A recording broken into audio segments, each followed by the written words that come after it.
Bro, I look like those people on those flights with the headrests. They're just with the face masks and they're like, don't talk to me until the flight's over.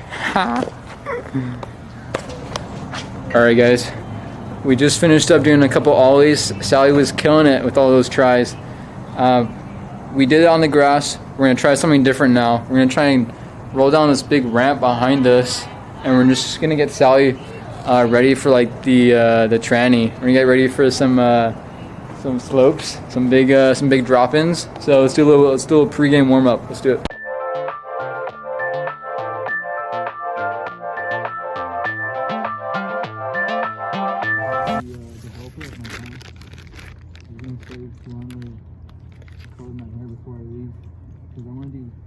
I was watching a video on how you relighten the roots and like brightening the deal, because look at it, it's just all brown underneath. Do you still have bleach? Or? I don't know what it's called. It's developer, and I don't know if it's bleach. I don't think it is. But maybe you like the ombre look. I don't know. What's the ombre look? What you have right now, where it's like dark roots and then light in the tip. Okay, I like that. You like that? I didn't like it on the root portion. Like this stuff underneath, I don't like that. Just the top roots to be like what yours is, kind of. But yours is like silver and then like this yellowish. It's only yellowish because I only bleached them once, and I did not want to do it again because like my hair was falling off. Really?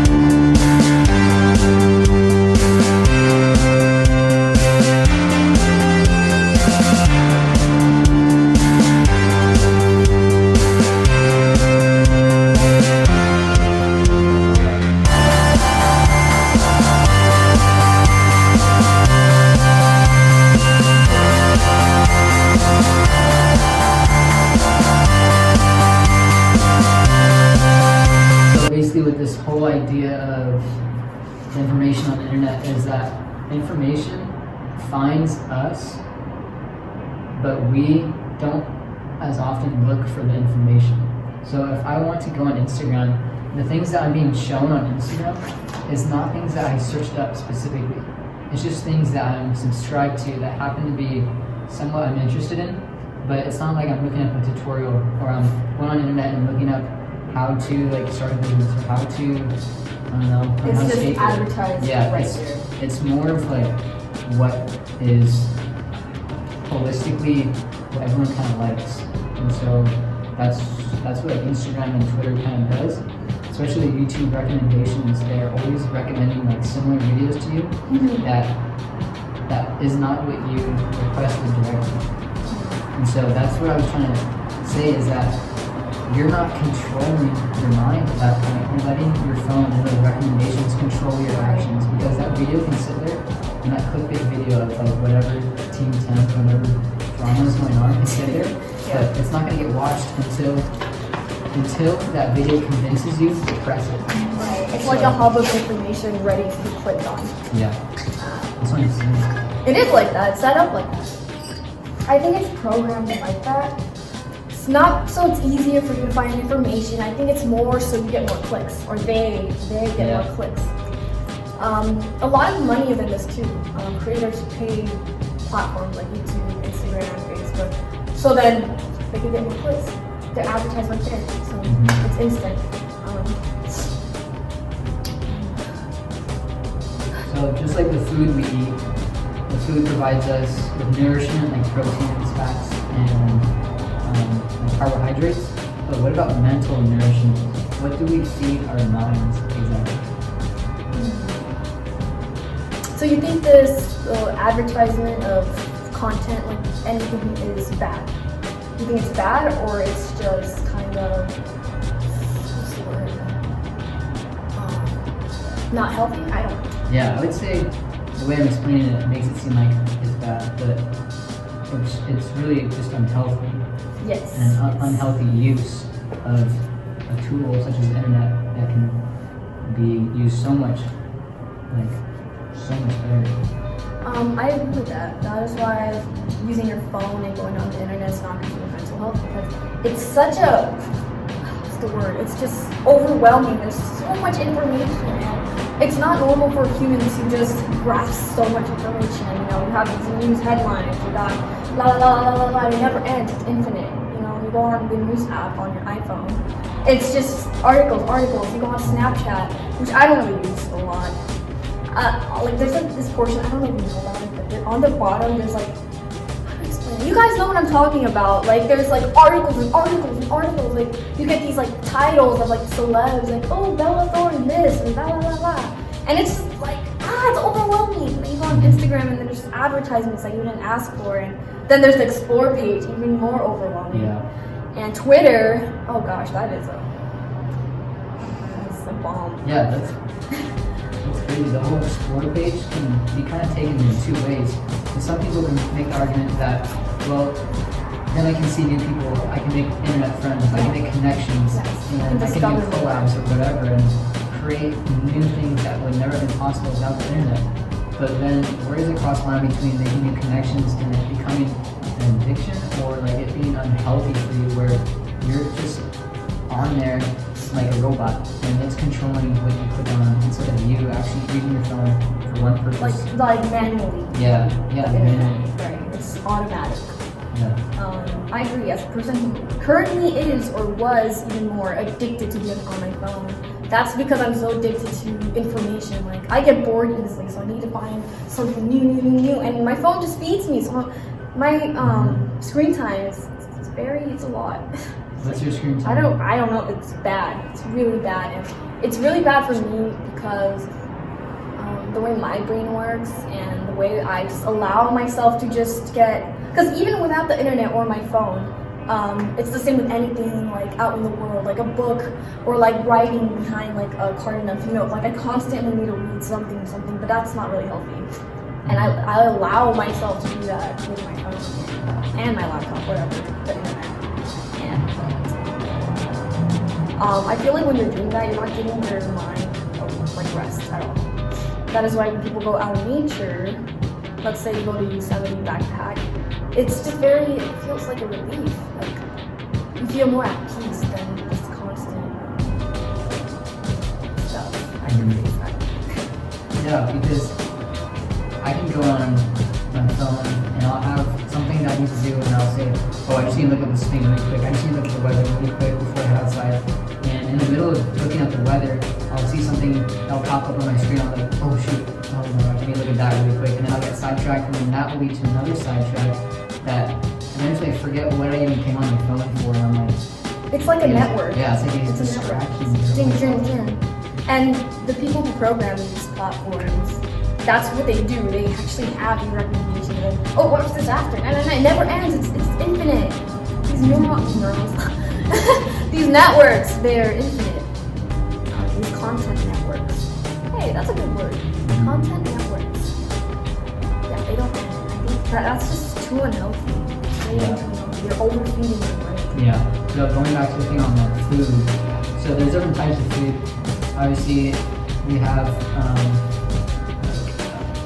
brown rice and let's just say quinoa and sweet potatoes will provide you with a complex carb diet, which will give you sustained energy for a long time. By eating those foods, it's not the most appealing option compared to like a donut or something that just looks so much better. Something that's prepared fresh and white. it's like Fluffy and white. and these simple sugars. And I think that's what this connection that we're making here is. The simple sugars are the distractions on our phones. They're appealing. The clickbait videos are appealing, and it's very easy for us to get satisfied very quickly with that. And so that's why Instagram and Facebook and Snapchat design these quick 10-second videos to just tailor to our our attention spans, and just keep it just long enough so that we are only interested for that much. And if it's any longer, then we'll just be disinterested. So it's train our brains to become less interested, shorten our attention span. And so I'm trying to explain this sustainable mental nourishment. So like what can sustain our interest for the longest amount of time? These marketers are doing a good job. Because they study the psychology of people and how they respond to whatever's presented.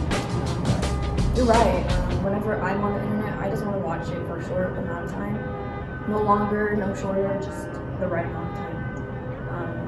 But you're right, it kind of does correlate, not correlate, but it's similar to foods. Like a simple rush of Snickers, like a Snickers bar. It's very easy to eat that compared to like kale and broccoli. And you're saying it's like equivalent to that? Yeah. Eating, but it's digital foods in your mind.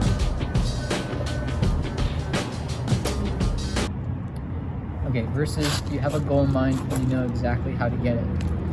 Example, I already said this. You search a song name like Money by Pink Floyd and you get the results that are from that search.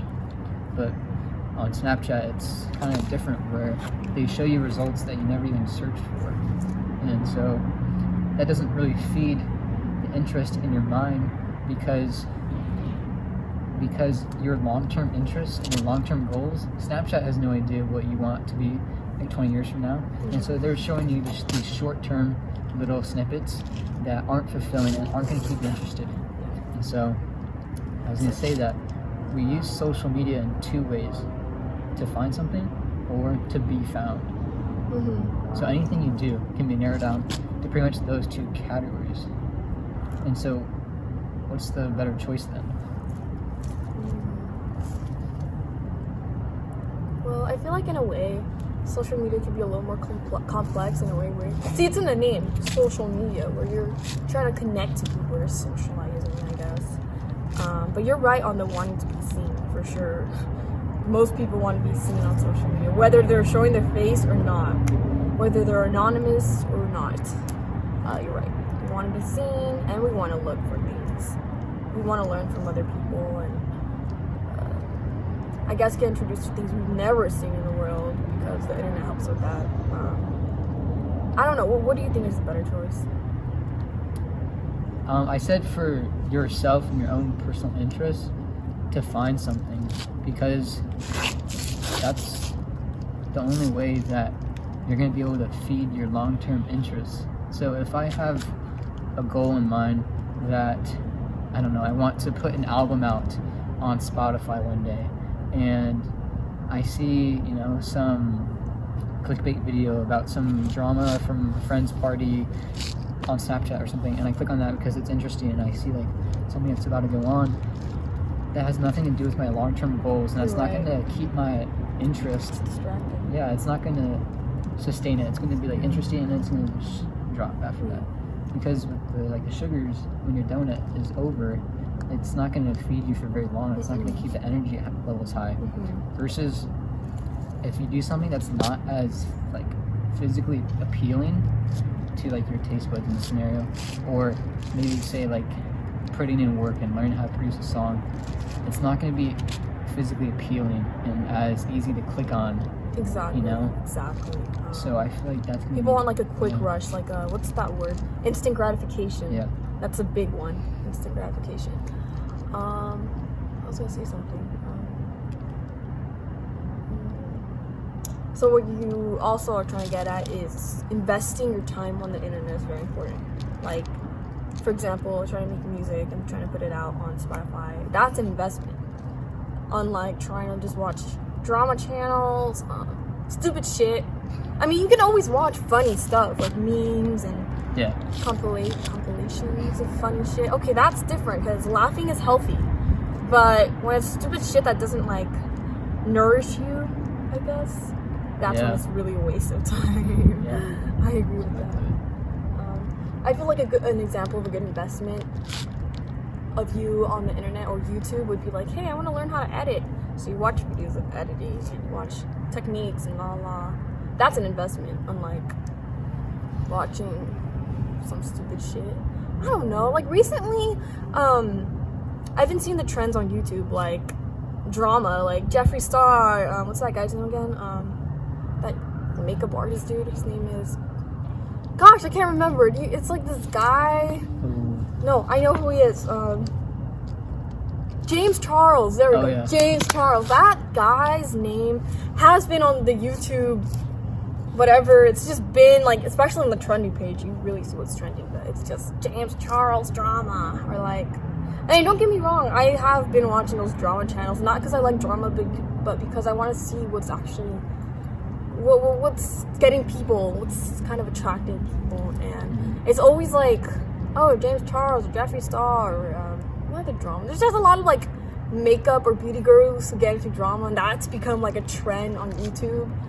But it's kind of stupid because, do you know the Streamy Awards, like the Streamies for like creators? Basically, it's like an award show for YouTubers. It's called Streamy Awards. And recently, it happened like last weekend, I think. And a lot of people got really mad because, so there's like, people get nominated for like, oh, the creator of the year or best so-and-so creator, beauty girl creator. It's like categorized, like the Oscars. And recently, it was really bad because Tana Mojo, do you know who that is? No. Oh, okay, you don't know her. But she won creator of the year, and she, no offense, but she didn't deserve it because she's just, I just don't really like that creators who don't really put a lot of effort on their YouTube channels get more, what's it called, more exposure, and it sucks. I just think, sorry, I totally just went off a different topic. Like I always do. I always do this, but, I went on a tangent. I don't know, I don't really like, recently YouTube has been sucking because it hasn't been really good for creators or new creators because we don't really get the exposure we need. I feel like the shitty content gets more exposure and more views, and I don't know what to say about that, but I can't control what people click on, you know. Yeah. Maybe people want to see the Ace family or video vlogs of like couples or whatever, and like maybe people want to see that, so maybe I shouldn't say anything. I don't know. So here's some questions that we can apply to ourselves, and I always want to have like a takeaway, something that you can apply from this, and that we're not just speaking these abstract concepts that are like in this cloud of something that we can never pull down and use in our real life. So I was gonna make this survey of just a whole bunch of topics that people could be interested in, and people will just click which ones like they're interested in the long term, short term, whatever, just anything that grabs your attention or that you like. It could be, for me, I don't know, skateboarding or hiking or camping, just something like that. And I just want to ask Sally, what maybe are your top 5 things or just the things that come to mind without even you thinking about it that you are interested in? Right now? Yeah, just... Oh, that's, I like watching, I don't know how to answer this. Educational videos, first of all, like, I'm trying to name some YouTubers, but I forgot their names. I like educational videos. I like, shit. What do I like? I wish I could just like show you. I can't really name. I can never name what I like. I don't even think about what I like. I just like what I like. But I do like educational videos. I'm not a huge fan of like vlogs because I have such a short term like what do you call it? Yes, that I can't really stay watching a very long vlog. But I do like videos, like talking videos of people being super real and just talking to the camera. I do like that a lot. Like, I like this YouTuber named Jenna Alexis or Alexis Jenna. I forgot. I think it's Alexis Jenna. She's just so real. She just like puts the camera there and she just starts talking, and she says some cool shit. I like that kind of thing. I don't like overproduced videos with too much editing and too much. I don't like that. What do I like? I guess people just being themselves, learning from people. I like some tutorials. If I need to learn how to do something, I guess I'll watch. Like, I watched several like bleaching hair videos, and that's how I learned how to do it myself. I don't want to say I love drama, but I like to. The reason why I watch some not drama channels, but just people talking about drama, is because I like to just observe, like, just see human like behavior or social patterns with humans. I like to see that. Yeah. Like, what starts drama? Why are humans like so into psychology? that? Yes, like I like to apply. For example, I don't like watching her videos, but Trisha Paytas makes ridiculous videos. She's not that entertaining, but she's just a really strange person, and I just like watching it. Like I just want to apply psychology on these people. I don't enjoy the content, but I just want to see, okay, why did they film that? Why did they say that? Why are they trying to get attention, or are they trying to get attention? That's good. Yeah, I like to apply that. What else? I feel like that's a very female-oriented trait, because if you look at the brain function of a male versus a female, the patterns of the neurons for a male usually go from like north to south. On the left side, they go from north to south, and on the right side, they'll go from north to south. But on a female brain, it's east to west, and there's always making connections from one side of the brain to the other. And so I feel like that might be why you're saying why to these things. Yeah. You're taking this abstract concept and bridging the gap to the other side of the brain and combining the two sides. Yeah. Whereas males, I feel like they kind of just live this linear fashion where men are simple. we just do things very in order, and we don't question things. Yeah, and I just noticed that. That's a huge difference between the female and male brain. Yeah, that's what I was kind of trying to touch on my men versus women video, but I just didn't know how to say it in a way that would make people want to watch that, because sometimes 14-minute long videos are not going to be the first thing I want to click on I my agree. YouTube recommendation. But what you can do is on the title, instead of saying men versus women, because there's no context. Like, what do you mean women versus men? Like, I think what people want to know is maybe brain differences or behavioral differences between men and women. And I'm not saying like, oh, you can't like just talk for 14 minutes straight, but what you can do is you can always just cut the main points, and put them together. And I feel like what else is very important with YouTube is like presence. With the camera, you want presence. People don't want like a video of, because I've done this so many times, and I still do this, where I'm not really talking directly to the camera. I'm just like kind of in my own head and la la la, and I forget there's a camera. But people want to feel as if you're talking to them, so that's what people mean by presence. Yeah. I don't know. I saw this video of girls like explaining it. Yeah, totally. You want to make the audience feel engaged, like they're sitting there right next to you. Yes. Because I know I've been watching videos, and the creators just been like looking off to the side, or it's kind of just taking long pauses, and it doesn't seem like they're very caring for what the audience came here for, you know? Because the audience likes you just as much as you should like the audience, I think.